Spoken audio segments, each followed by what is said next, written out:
ഈശോ മിശിഹായിക്ക് സ്തുതിയായിരിക്കട്ടെ. മാർച്ച് 9 ഞായർ, നോമ്പ് കാലത്തിൻ്റെ രണ്ടാമത്തെ ഞായറാഴ്ചയാണ്. നോമ്പ് കാലം നമുക്ക് ആത്മീയ വളർച്ചയുടെ കാലമാണ്. ഞാൻ മുമ്പൊരിക്കൽ സൂചിപ്പിച്ചൊരു പ്രയോഗമുണ്ട്. ഇത് വളക്കൂറുള്ള മണ്ണാണ് നോമ്പ് കാലം. പ്രത്യേകിച്ച് ഞാൻ മനസ്സിലാക്കുന്നതനുസരിച്ച് ആളുകൾ കൂടുതൽ വചനം കേൾക്കാനും പ്രാർത്ഥിക്കാനും ഒക്കെ സമയം കണ്ടെത്തുന്ന അനുതാപത്തിൻ്റെ ഒരു കാറ്റ് വീശുന്ന കാലമാണ് നോമ്പ് കാലം. നിങ്ങളോടെല്ലാവരോടും ആ ചൈതന്യത്തിലായിരിക്കുവാൻ സ്നേഹത്തോടെ ആഹ്വാനം ചെയ്യുന്നു. നോമ്പിൻ്റെയും പരിത്യാഗത്തിൻ്റെയും ഒരു ശൈലിയിൽ പ്രാർത്ഥനയോടെ കർത്താവിലേക്ക് കൂടുതൽ ചേർന്നിരിക്കാനും വിശുദ്ധ കുരിശ് മാതൃകയാക്കി നമ്മുടെ ജീവിതത്തെ കുറേ കൂടെ പരിവപ്പെടുത്താനുമൊക്കെയുള്ള ഈ കാലത്തിൻ്റെ ക്ഷണത്തിന് കാതോർക്കണമേ.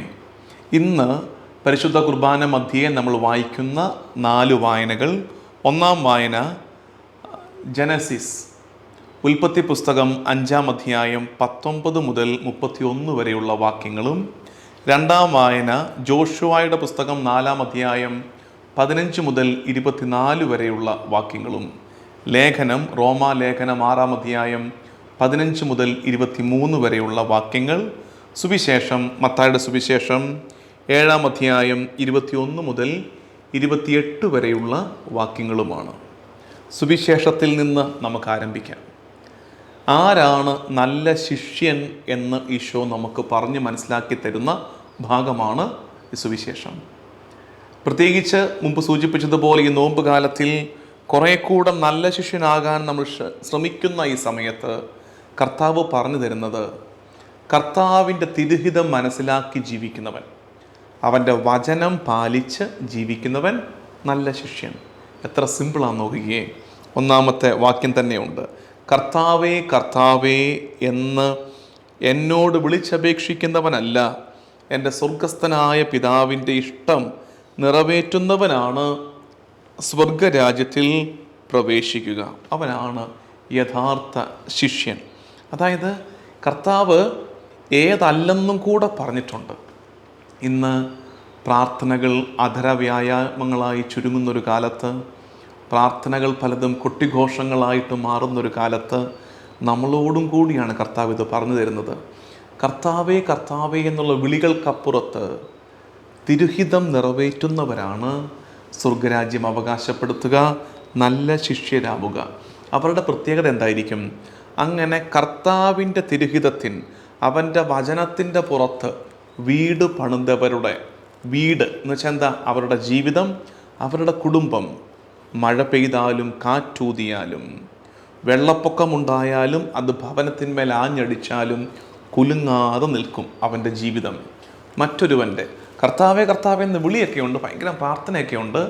പക്ഷേ മഴ പെയ്താൽ, വെള്ളപ്പൊക്കമുണ്ടായാൽ, കാറ്റൂതിയാൽ അത് ഭവനത്തിന്മേൽ ആഞ്ഞടിച്ചാൽ വീണു പോകും. അപ്പോൾ നമ്മൾ ശരിക്കും കറക്റ്റായിട്ടാണോ, നമ്മൾ നല്ല ട്രാക്കിലാണോ എന്നറിയാമോ? എളുപ്പ വഴി എന്നറിയാമോ? പ്രതിസന്ധികൾ ഉണ്ടാകുമ്പോൾ, സങ്കടം ഉണ്ടാകുമ്പോൾ കുലുങ്ങുന്നുണ്ടോ ഇല്ലയോ എന്ന് മാത്രം നോക്കിയാൽ മതി. അതായത് നമുക്ക് ആ റിസൾട്ട് വെച്ച് നമ്മുടെ ഈ പ്രോസസ്സ് ശരിയാണെന്ന് പരിശോധിക്കാം. എളുപ്പ വഴി അതാണ്. ഒരു രോഗം ഉണ്ടാകുമ്പോൾ, ഒരു തടസ്സം ഉണ്ടാകുമ്പോൾ, ജോലി മേഖലയിൽ ബുദ്ധിമുട്ടുണ്ടാകുമ്പോൾ, പഠനത്തിലെ റിസൾട്ടിൽ ഒരു ബുദ്ധിമുട്ടുണ്ടാകുമ്പോൾ ഞാൻ എങ്ങനെയാണ് അത്തരം കാര്യങ്ങളെ സമീപിക്കുന്നത്? അതൊക്കെയാണ് നമ്മുടെ ജീവിതത്തിലെ മഴയും കാറ്റും വെള്ളപ്പൊക്കവും. അത്തരം നേരങ്ങളിൽ മണൽപ്പുറത്ത് പണിതവനെ പോലെ അങ്ങ് അടിഞ്ഞു തീർന്നു പോവുകയാണോ, അതോ തൻ്റെ ഇടത്തോടെ വീഴാതെ നേരെ നിൽക്കുന്നുണ്ടോ? സങ്കടമുള്ള കാര്യം, ഇന്ന് ഒത്തിരി പ്രാർത്ഥിക്കുന്നവർ പോലും സങ്കടങ്ങളിൽ വല്ലാണ്ട് ഉലഞ്ഞു പോകുമ്പോൾ നമ്മൾ സ്വയം ഒന്ന് വിലയിരുത്തണം. ദൈവമേ, ഞാൻ ശരിക്കും എൻ്റെ വീട് പണിതത് തിരുഹിതത്തിൻ്റെ, തിരുവചനത്തിൻ്റെ പാറപ്പുറത്താണോ, അതോ കേവല വൈകാരികതയുടെ മണൽപ്പുറത്താണോ? തിരുവചനത്തിൻ്റെ പാറപ്പുറത്താണോ, കേവല വൈകാരികതയുടെ മണൽപ്പുറത്താണോ ഞാൻ എൻ്റെ ജീവിതത്തെ പണിതുയർത്തിയത് എന്ന് ചോദിക്കണം. കർത്താവിനോട് ചേർന്ന് നിൽക്കുന്നവർക്ക് അതിൻ്റെ ഭാഗമായ ദൈവാനുഗ്രഹം അനുഭവിക്കാൻ പറ്റും. ഇന്നത്തെ വായനകളൊക്കെ അതാണ്. പഴയ നിയമത്തിൽ തീർച്ചയായിട്ടും പഴയ നിയമത്തിൻ്റെ ശൈലിയിൽ ദൈവാനുഗ്രഹം എന്താണ്? ദൈവാനുഗ്രഹം ആയുസ്സ് ദൈവാനുഗ്രഹമാണ്, ഭൂമി ദൈവാനുഗ്രഹമാണ്, മക്കൾ ദൈവാനുഗ്രഹമാണ്. ഇതൊക്കെയാണ് പഴയ നിയമ ശൈലിയിൽ ദൈവാനുഗ്രഹത്തിൻ്റെ അവരുടെ വ്യാഖ്യാനങ്ങൾ. അതാണ് ഇന്നത്തെ 2 വായനകളിലും അവതരിപ്പിച്ചിരിക്കുന്നത്. നിങ്ങൾ നോക്കിക്കൂ, ഉൽപ്പത്തി പുസ്തകത്തിൻ്റെ 5-ാം അധ്യായം 19 മുതൽ 31 വരെയുള്ള വാക്യങ്ങളിൽ നമ്മൾ കാണുന്നത് തലമുറകളെ കാണുകയാണ്. ഒന്നിന് പുറകെ ഒന്നായി ഓരോ തലമുറകളെ അവതരിപ്പിച്ചിരിക്കുകയാണ്. ഈ തലമുറകൾക്ക് 2 പ്രത്യേകതയുണ്ട്. ഒന്ന്, അവർ ദീർഘായുസ്സുള്ളവരാണ്. ദീർഘായുസ്, വർഷങ്ങളുടെ ആയുസ്സുണ്ട്. 2, മക്കളുടെ എണ്ണം. അവർക്ക് വേറെയും അനേകം പുത്രന്മാരും പുത്രിമാരും ഉണ്ടായി. വേറെയും പുത്രന്മാരും പുത്രിമാരും ഉണ്ടായി. നോക്കിക്കേ, ദൈവത്തോട് ചേർന്ന് നിൽക്കുന്നവരുടെ ജീവിതത്തിലെ അനുഗ്രഹത്തെ അവതരിപ്പിച്ചിരിക്കുകയാണ്. 1, ദീർഘായുസ്. 2, മക്കൾ അനുഗ്രഹമാണ്. പഴയ നിയമത്തിലെ മറ്റൊരു ദൈവാനുഗ്രഹമാണ് ഭൂമി. അതാണ് 2-ാമത്തെ വായനയിൽ ജോഷുവായുടെ പുസ്തകത്തിൽ നമ്മൾ കാണുന്നത്. ജോർദാൻ കടന്ന് ഗിൽഗാലിലേക്ക് പ്രവേശിക്കുമ്പോൾ അവരോട് ആവശ്യപ്പെടുകയാണ്, ജോർദാനിലെ കല്ല് പെറുക്കിയെടുക്കണം. അങ്ങനെ 12 കല്ല് പെറുക്കിയെടുക്കുന്നുണ്ട്. എന്തിനാണിത്? ഉണങ്ങിക്കിടന്ന ജോർദാൻ നദി ഞങ്ങൾ കടന്നു എന്ന് കാണിക്കാനായിട്ട് അവിടുത്തെ കല്ല് പെറുക്കിയെടുക്കണം. എന്നിട്ട് പറയുന്നതാണ്, തടസ്സങ്ങൾ കർത്താവ് മാറ്റുന്നത് തലമുറകളോട് പറഞ്ഞു കൊടുക്കണം. ഈജിപ്തിൽ നിന്ന് പുറപ്പെട്ടപ്പോൾ ചെങ്കടൽ ഞങ്ങളുടെ പിതാക്കന്മാർക്കായി പകുത്തു നൽകിയ ദൈവം ഇപ്പോൾ വീണ്ടും ജോർദാനിൽ വറ്റി വരണ്ട ജോർദാനിലൂടെ ഞങ്ങളെ മറുകരയ്ക്ക് കർത്താവ് നയിച്ചു. അപ്പം കണ്ടോ, ഇന്നത്തെ 2 വായനകളിൽ, പഴയ നിയമ വായനകളിൽ 2ഉം എന്താ കാണിച്ചിരിക്കുന്നത്? ദൈവത്തോട് ചേർന്ന് ജീവിക്കുന്ന ഒരു സമൂഹത്തിന് ദൈവം കൊടുക്കുന്ന അനുഗ്രഹങ്ങൾ എന്തൊക്കെയാണെന്നുള്ളത് ഇറ്റ്സ് എവിഡൻറ്റ്. മനസ്സിലായിട്ടില്ലേ? 1, ദീർഘായുസ്. 2, മക്കൾ. 3, ഭൂമി അവകാശമാക്കും. 4, തടസ്സങ്ങൾ നിന്റെ മുമ്പിൽ നിന്ന് ചെങ്കടൽ പിളരുന്നത് പോലെ തടസ്സങ്ങളെ കർത്താവ് നിന്റെ മുമ്പിൽ നിന്ന് പകഞ്ഞു മാറ്റും. അപ്പോൾ പഴയ നിയമം കുറെ കൂടെ അത്തരമൊരു ഈ ഭൂമിയിൽ ലഭിക്കുന്ന അനുഗ്രഹങ്ങളെക്കുറിച്ചാണ് സൂചിപ്പിക്കുന്നതെങ്കിൽ, പുതിയ നിയമത്തിലേക്ക് എത്തുമ്പോൾ കർത്താവിൻ്റെ തിരുഹിതത്തോട് ചേർന്ന് നിൽക്കുന്നവർ, തിരുഹിതത്തോട് അനുസരണം പ്രഖ്യാപിക്കുന്നവർക്ക് ലഭിക്കുന്ന അനുഗ്രഹം എന്താണെന്ന് ലേഖനത്തിൽ പൗലോസ്ലീഹ പറയുന്നുണ്ട്. ലേഖന ഭാഗം എടുത്തോ, നിങ്ങൾ ലേഖനം വായിച്ചു നോക്കണം. ഞാൻ എപ്പോഴും പറയാറുള്ളതാണ്, പൗലോസ്ലീഹയെ കൂടുതൽ വായിക്കണം. റോമാ ലേഖനം 6-ാം അധ്യായം 15 മുതൽ 23 വരെയുള്ള വാക്യങ്ങളിൽ നമ്മൾ കാണും, മുമ്പ് നിങ്ങൾ പാപത്തിന് അടിമകളായിരുന്നു. പാപത്തിന് അടിമകളായിരുന്നപ്പോൾ അതിൻ്റെ പരിണിത ഫലമായ മരണം നിങ്ങൾ ശിക്ഷയായി അനുഭവിച്ചു, നിങ്ങളുടെ പൂർവികർ. ഇപ്പോൾ നിങ്ങൾ അനുസരണത്തിന് അടിമകളാകണം. അനുസരണത്തിന് ദൈവതിരുഹിതത്തോട് അനുസരണം പ്രഖ്യാപിക്കണം. അപ്പായുടെ ദൈവത്തിൻ്റെ തിരുഹിതത്തോട് അനുസരണം പ്രഖ്യാപിക്കുമ്പോൾ നിങ്ങൾക്ക് ലഭിക്കാൻ പോകുന്ന അനുഗ്രഹം എന്താണെന്നറിയാമോ? വിശുദ്ധീകരണവും നിത്യജീവനും. യഥാർത്ഥത്തിൽ അതാണ് നമ്മൾ ഇനി പുതിയ നിയമ ജനത മുമ്പിൽ കാണേണ്ടത്.